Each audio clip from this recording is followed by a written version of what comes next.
नमस्कार मित्रांनो, मी सुदर्शन असू दे. तर मित्रांनो, सकाळी सकाळी निघालो होतो मी कॉलेजला. तर कॉलेजला जायचं होतं, पण आपली मर्सिडी होती, त्यामुळे आपल्याला गाडीला हात करून जायचं होतं. मग गाडीला हात केला आणि बसलो एका गाडीवर, आणि गाडीवर बसलो. तिकडून परत दुसरी एक गाडी भेटली, त्या दुसऱ्या गाडीवर बसलो. 2 गाड्या बदलल्या. मग इकडून तिकडून आमच्या संवत्सरच्या गावात आलो. संवत्सर गावात गोदावरी नदीवर आलो.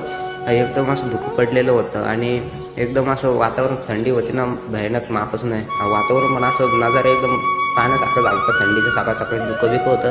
तर मग असं करत करत मी आलो आमच्या कोपरगाव हे हायवेला कधी पण ट्रॉफिक जाम असते. हे हायवेचं काम चालू आहे, त्यामुळे नुसते ट्रॉफिक जाम राहते.